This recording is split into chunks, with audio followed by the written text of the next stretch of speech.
Welcome to Reflections, the podcast that biblically encourages, equips, and empowers women for apostolic life and service. Here's your host, Dr. Cindy Miller. Welcome to Let's Talk. This is a quick chat at General Conference here in Long Beach, California. And with me today is Mendy Flowers, who is one of those really sweet friendships in my life. So it's a sweet friendship because it crosses the normal boundaries of age and season of life. And I knew her as a little girl. Probably most people would say, oh, you're really good friends with your mom. Yeah. And I am. Mm-hmm. But then that, as Mendy grew up and she's just all grown up, all important woman now, how she just allowed me to step into that role of not just being mom's friend, but I really feel like we became friends ourselves. Absolutely. And just have so much fun when we're together, have shared some trips together, some journeys together. And so thank you for joining us. And I'm so glad, Mendy, you could be with us. And for those of you who do not know, I'm your host today. I'm Cindy Miller.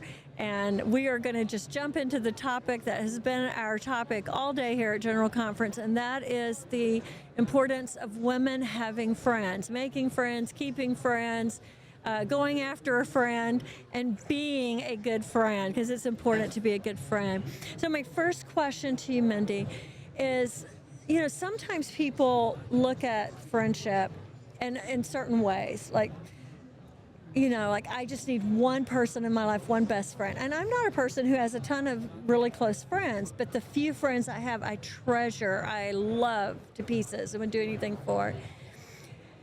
I look at life more as like we need a network of support. We have all kinds of relationships that contribute to us and cause us to be more resilient in life. So would you say, and I mean, after setting you up, what are you going to say? This is a real setup question. But how do you view network of support? Who's in your network of support? What does that look like to you? I look at friendship more like an investment portfolio. I like it. I would rather diversify my friendships. Mm-hmm. And I say that because I have friendships that meet different needs, but I'm able to meet their different needs and in support. I have very, very close friends who are missionaries' wives or missionaries across the ocean. Mm-hmm. I have friends who are church planters that challenge me in areas that we talk about.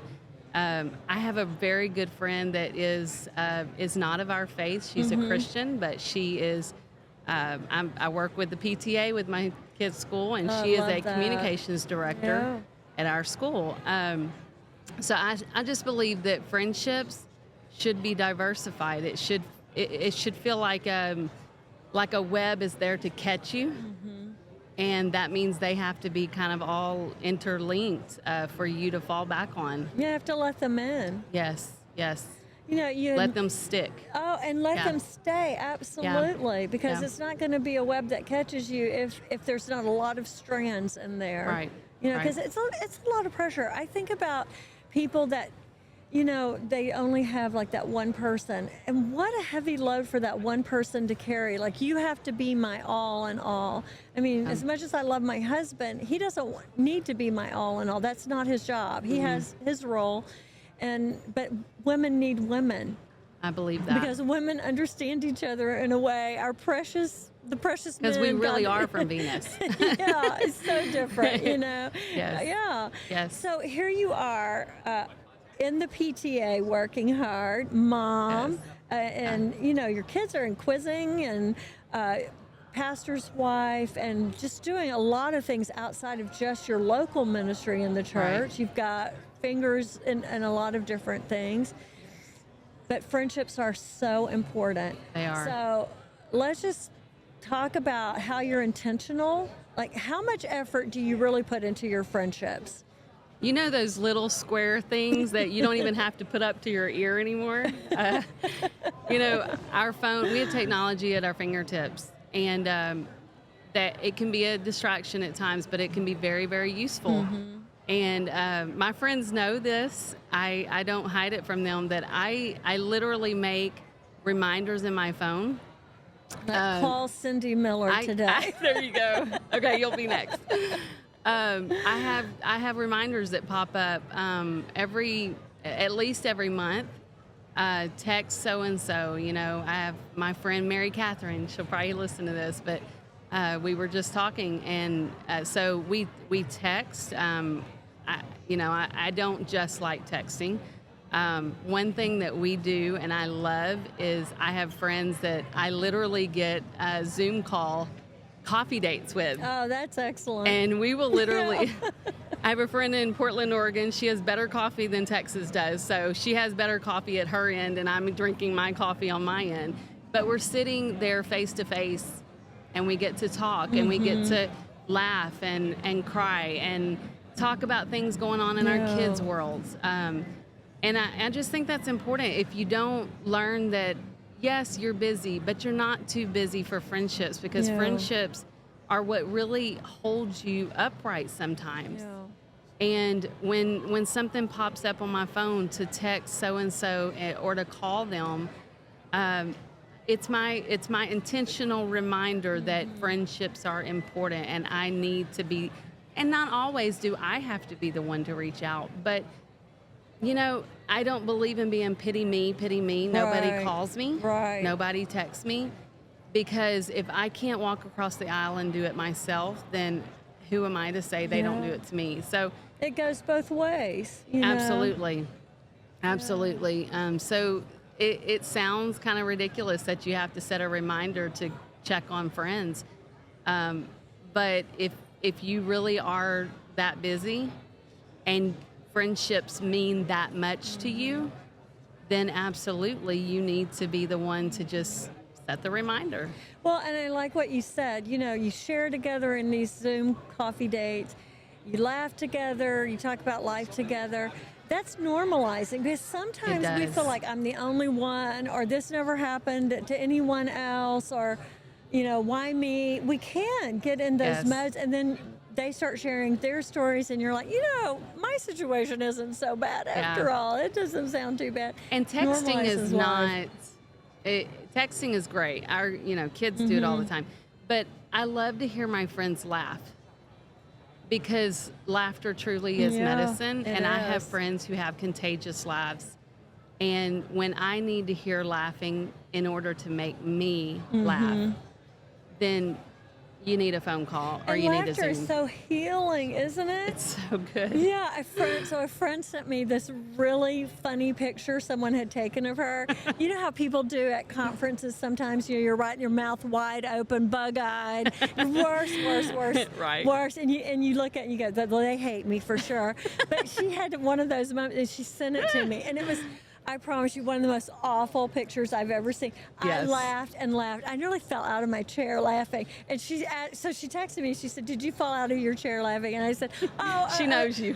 A chuckle or two." No, I was falling out of my chair, but you could feel like the good chemicals, like bathing the brain. Well, and that she felt that freedom to send it to you. You know. Nobody ever catches me with a good angle. No, never. I'll try to do my best for thank you. Thank you. I will promise you, I will never publish a bad one. Okay, I'm gonna hold you to it. I have had numerous horrific ones. Right? Awesome. Well, I want to go back to another statement you made, and you talked about we need women in our lives who challenge us.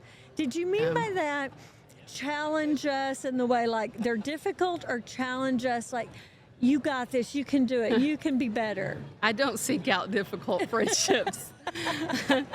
Well, sometimes they track us down. They come to the surface. No, I think it's really important to have friendships that challenge you in the sense of making you a better person, make you better at ministry. Again, I go back to my friend Tasia. They're church planners. And we're not church planners, as you know. We have a very established church, a legacy church, been around before the merger. But it's taught me that really when we're trying to reach for souls, we need to all be thinking like church planters. Absolutely. We have to be very aggressive about seeking out the lost. And some of that means you think outside the box to get out there with them. Well, those friendships make you think those things.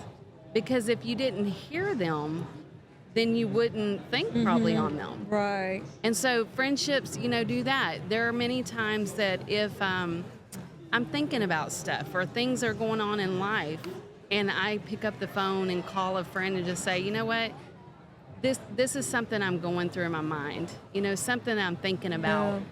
And I almost need you to either set me straight or tell me, Am I no, being you're thinking dramatic? right. Yeah. Don't Am I get in my face. overthinking? Yeah. Yeah, but that's good because it's letting people be a voice. Friendships need to be a voice. If you let them in, they need to be a voice.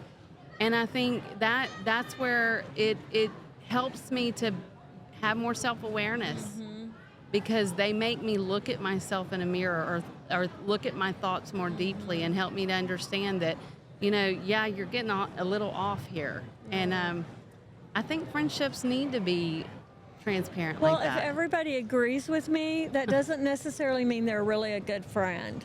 No. I think some of the people who have loved me best were willing to say, you know what, I love you too much to let you get away with that. You got a piece of spinach in your tooth or something. Thank you. Broccoli hanging out of your braces and nobody says a word out there. Right. But it could be even worse than that. It could be, and I've allowed something to get in my spirit, some unforgiveness, or I'm holding a grudge, or, something that they're picking handling up on. other relationships incorrectly. Not giving enough attention to the things that God's really wanting me to focus on because I'm distracted. It could be on so many levels that these women call us back to who we are, and they're really good friends. They're good friends. They're really good friends if they're willing. Yes. Because the Bible gives us permission to speak truth in love. Yes. So, I think the person that loves me will speak truth to me in love.